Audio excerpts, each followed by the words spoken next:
So I just watched my social gaming video from 2012, and it still remains true today. Call of Duty Modern Warfare 2 introduced the matchmaker to the masses, and we haven't looked back. I think for the worse for the points I made in that video. Say you have a group of friends and you want to hang out online. How do you do that?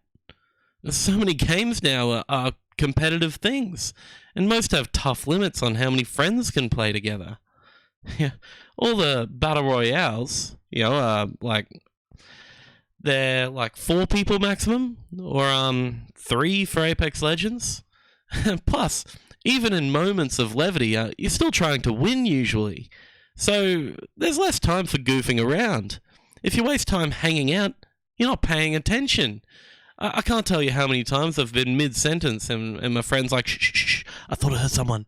Yeah, they're here. They got me. It's probably part the games, part the world, and part ourselves that have changed. It's everything. In 2012, the Overwatch League didn't exist. It's an enticing carrot on the get good stick. I had Heroes of New Earth for a while. I wanted to get good, but I wanted to hang out. And trying to do both led to doing neither. Quick aside, I've said this a few times, but if you want to play to win, purchase another account. Have an account for try-hard play and an account for friends. Don't try to force your friends to also try hard. Join a community that does want to. Esports are real now. It's okay if you want to compete. Twitch is a viable income stream alongside YouTube and other social media platforms and brand deals. Don't ruin your friendships and your gaming esports opportunities by trying to blend them together. And don't get mad at your girlfriend when they don't call missing middle. Anyway, playing to get good isn't really good for a relaxed hangout session, and getting people together to specifically talk about the game and strategy isn't the best meaning of what I meant by social gaming way back when. Now, I do have one example after all this that came to mind very slowly, but then became clear as day. Sea of Thieves. It has an amazing little world that you can hang out in. For up to 4 people, naturally, though shenanigans can be done to gain more than 4 people on one server in a group. It's luck of the draw and a bit of manipulation. It's relatively slow-paced compared to these other games.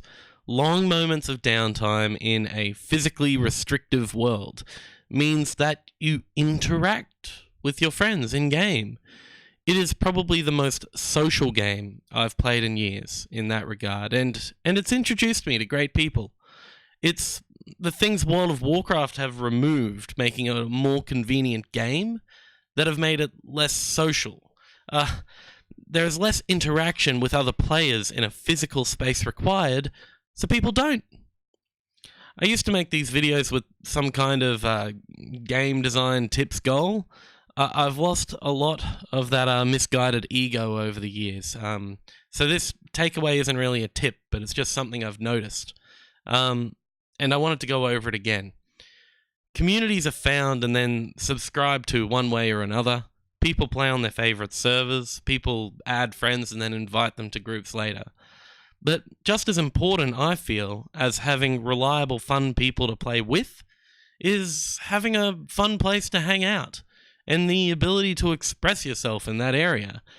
I'm lucky me and my friends had computers and could have LAN parties in the early 2000s, because LANs are going away. They are abnormal now. Online-only games with matchmakers are the norm. But if the games industry can put out a game like Sea of Thieves every few years, the flame of social gaming should remain lit. And if it ever goes out entirely, well, a friend's place is still a nice place to hang out.